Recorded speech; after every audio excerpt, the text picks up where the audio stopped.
school ako, natutunan ko yung In My Little Room. Nagustuhan ko yung kanta na yun kasi talagang ganun lang ako, maliit lang na kwarto. Tapos paraos lang sa pagtulog ng maayos. At na hindi maayos, pwede na rin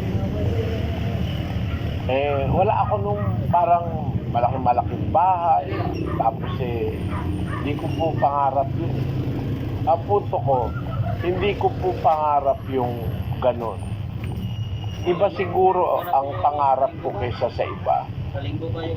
Pero salamat sa Diyos, hindi ako nagkaroon ng ganun. Pagkaroon ng magandang bahay, pagkaroon ng kung ano-ano sa buhay. Pero ako po ay nagpapasalamat sa Diyos na natutuhan ko yung aral na nasa Biblia. Gusto ko ma-share sa iba, lalo na yung mga tao na busy talagang pagka sa Diyos, mahirap mong yayain. Ako busy ka ako sa trabaho, busy ako sa paraing busy Pero tanungin mo kung ano na ang kalagayan ng kanilang pananampalataya, wala silang kasiguraduhan. Nagpapakita lang ng katotohanan, ang tao, bibihira po yung naghahanap ng Diyos. Yun ang pangunahin nating katungkulan sa buhay. Ginawa niya sa isa, 17:26, kapatid na Daniel hanggang 27. At ginawa niya sa isa ang bawat bansa ng mga tao upang magsipanahan sa balat ng buong lupa na itinakda ang kanilang talagang ayos ng mga kapanahunan at ang mga hangganan ng kanilang tahanan upang kanilang hanapin ang Diyos. Baka sakaling maabuhat nila siya at siya'y masumpungan, bagaman hindi siya malayo sa bawat isa sa atin. Sapagkat sa Kanya tayo'y nangabubuhay at nagsisikilos at mayroon tayong pagkatao. So, kung napansin nyo, sa Kanya tayo nangabubuhay. Kung hindi tayo binubuhay ng Diyos, hindi naman tayo mabubuhay. Sa Kanya tayo nabubuhay. Sa Kanya tayo nagsisikilos at mayroon tayong pagkatao. Kaya nga, ginawa niya ang tao para manahan sa balat ng buong lupa upang kanilang hanapin ang Diyos. Obligasyon po nating hanapin ang ating manlalalang. Sa English, kapatid na Daniel, that they should seek the Lord, if haply they might feel after Him and find Him, though He be not far from every one of us. Ayun. Ang ating obligasyon, hanapin natin ang Diyos. Hindi man siya malayo sa atin paghahanapin natin siya. Kaya lang, yung hindi naghahanap, malayo talaga sa kanila. Pero kung naghahanap ka, makikita mo siya Sapagkat sabi ng Diyos, masusumpungan ako ng mga naghahanap sa akin.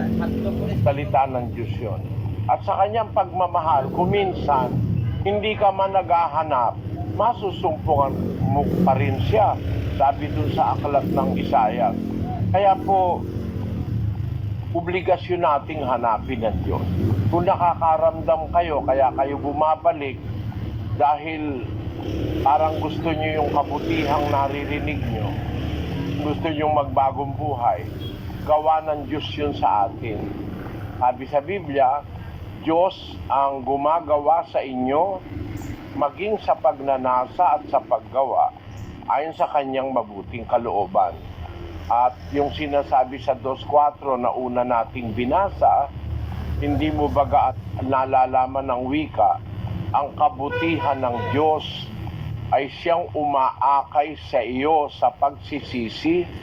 Kaya kung halimbawa nagkakaroon na tayo ng ganong mga damdamin, parang nagsisisi tayo, gusto na nating magpakabuti, gawa ng Diyos yun. Huwag niyo po yung baliwalain, mga kapatid.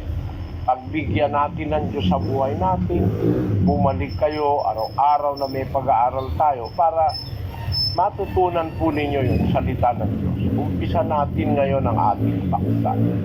Meron po akong babasahin sa inyong talata. Ito pong talatang ito, magpapakilala sa inyo kung ano kayong klaseng tao. Hindi ko po kayo hahatulan, wala akong karapatang humatol. Ang Panginoon lang ang makakahatol sa atin kasi alam niya ang ating kalooban. Pero sa babasahin kong mga talata, mga kapatid, makikilala nyo kung ano ba kayong klaseng tao. Kayo mismo, sa pag-aaral natin, dapat makilala kasi natin ang ating sarili. Makilala natin ano bang klaseng lahi ang pinanggalingan natin. Sa Pilipinas po, ang tawag sa atin ay conglomeration of different races. Sa Japan po, nung araw, bago mag-World War II, halos ang Japan intact. Bawal po silang mag-asawa sa iba. Sila-sila. Merong ganong policy ang Japan nung araw. Yung kanilang lahi, parang hindi sila po pwedeng basta mahaluan ng ibang lahi. Meron pong ganong mga rasa o race ng tao sa mundo. Parang yung Roma nung araw, yung kanilang gobernador, pagka hindi ka taga-Roma, pinapaalis ka. Meron pong ganong mga rasa. Para makita nyo lang ang punto ko, basahin natin ang 18:2 ng Gawa. At nasumpungan niya ang isang Hudyo na nagngangalang Aquila, isang lalaking tubo sa Ponto na hindi pa nalalaong nanggagaling sa Italia, kasama ni Priscilla na kanyang asawa, sapagkat ipinag-utos ni Claudio na ang lahat ng mga Hudyo ay magsialis sa Roma, at siya'y lumapit sa kanila. Ang sabi ni Lucas, kaya pala si Priscilla saka si Aquila galing sa Italia. Kaya pala nagkaroon sila ng connection kay Pablo. Kasi ang mag-asawang ito nakatira sa Roma. Ipinag-utos si ni Claudio na ang mga Hudyo magsialis sa Roma. Yon. Makikita nyo, merong mga lahi, ayaw nila na mahahaluan sila ng ibang lahi. Ganun po ang Hapon bago magkadigma yung Second World War. Pero tayo pong Pilipino, ang atin pong bansa, bukas dumating ang mga Arabo sa Mindanao, nagtatag ng kanilang colony ron. Kaya nga yung mga taga Mindanao, ang karamihan doon nung araw, mga Muslim Dala-dala ng mga Arabo yung paniniwalang Islam. Doon sila, nauna pa sila sa Katoliko kung nag-aaral kayo ng istorya. Ang punto, sa Pilipinas, kumubukas tayo, nakarating po sa Pilipinas ang Islam, tapos sa bandang Bisaya, nang dumating naman si Magallanes, si Ferdinand Magellan, naumpisahan naman doon ang Katolisismo sa Bisaya. Actually, nag-umpisa sila doon nung maglanding ang crew ni Magellan doon sa Mactan, sa Cebu. Tapos, lumaganap na yung Katolisismo. Sa Luzon, walang pumunta walang nauna Ang punto ko, mga kapatid, sa Luzon, may nakarating ditong lahi ng mga Hudyo Nung pinag-usig ang mga Hudyo ng mga Aliman, may nakarating po rito sa Luzon na lahi ng mga Hudyo. Tinanggap sila ni Presidente Manuel Quezon. Mahigit na 1,000 Hudyo ang pinapasok ni Presidente Quezon. nung itaboy ng mga Aliman ang mga Hudyo sa Europa, dito sila nakakita ng pagsalubong. Eto, sandali lang po ito. Tingnan nyo. The 1930s were a dark time in Europe. The Nazi Party steadily moving toward the final solution of what they called their Jewish problem. Stormtroopers swept across Germany and Austria, burning synagogues, smashing and looting Jewish businesses. Jewish families quit their jobs, packed up their belongings, and fled for their lives. Many, even most, found there was nowhere to go. Nation after nation closed their borders. On the other side of the world, however, one nation opened its doors.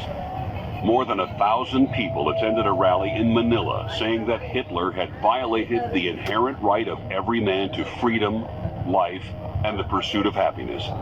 And to newly elected President Manuel Quezon, it was not a question of whether his country would help, but why other nations did not. Other countries perhaps did not think it that important. I don't presume to say.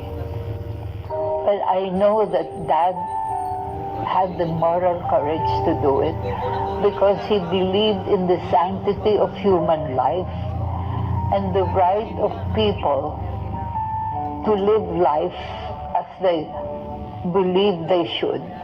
President Quezon showed the highest cards when he said simply, "It's the right thing to do." In the end, a deal made over poker, bourbon, and cigars would mean escape for over 1,300 European Jews. Most Filipinos are familiar with Schindler's List. Very few Filipinos know that Quezon was in his own way kind of Schindler. Saying that the Filipinos would be glad that when the time of need came, their country was willing to extend a hand of welcome, Quezon opened his country and even a portion of Marikina, his private estate, to the desperate refugees. And the second mail, we got an announcement, a letter that said you've been accepted for a position in the Philippines. We went to the Kita Philippines. nyo, mahigit na 1,300 Hudyo ang pinapasok ni Presidente Quezon sa Maynila noong 1930, bago ang Second World War. Kaya may nakarating na lahing Hudyo dito sa Pilipinas. Tayo pong mga Pilipino, halo-halo na tayo ngayon. Meron tayong lahing Hapon, meron tayong lahing Malaysian, meron tayong lahing Chinese, meron tayong lahing Amerika, meron tayong lahing Hudyo. Kung ano-ano na po ang pinag-ugatan natin. Ang punto ko, mga kapatid, ngayong ating henerasyon, kung saan man tayo nanggaling na lahi, meron pong utos ang Diyos, hanapin siya ng tao upang kanilang hanapin ang Diyos. Baka sakaling maapuhap siya at siya'y masumpungan, bagaman di siya malayo sa bawat isa sa atin. Ang Diyos ay masusumpungan natin kung hahanapin natin. Pero kung tayo ay hindi naghahanap ng Diyos, malayo siya sa atin. Malapit lang naman siya doon sa mga naghahanap sa Kanya. Hindi niya sila papahirapan. Masusumpungan nila siya dahil pagka hinahanap mo siya, malapit siya. Pero pagka hindi ka naghahanap ng Diyos, malayo ka . Basahin natin ang 2 kapatid na Daniel. Kaya nga alalahanin ninyo na kayo noong una, mga hintil sa laman, tinatawag na di pagtutuli, niyaong tinatawag na pagtutuli sa laman, na ginawa ng mga kamay.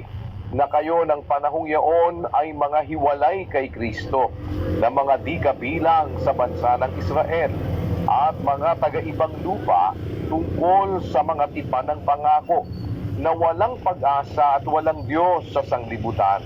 Ayun, sabi ng Apostol Pablo, merong mga tao, kagaya ng mga taga-Efeso nung araw, nung panahong iyon, hiwalay kayo kay Kristo, hindi kayo kabilang sa bansa ng Israel, taga-ibang lupa tungkol sa tipan ng pangako, na walang pag-asa at walang Diyos sa sanlibutan. Pero mga tao malayo sa Diyos eh. Tapos sa 13, Datapwat ngayon kay Kristo Jesus, kayo na noong panahon ay nalalayo, ay inilapit sa pamamagitan ng dugo ni Kristo. nung panahon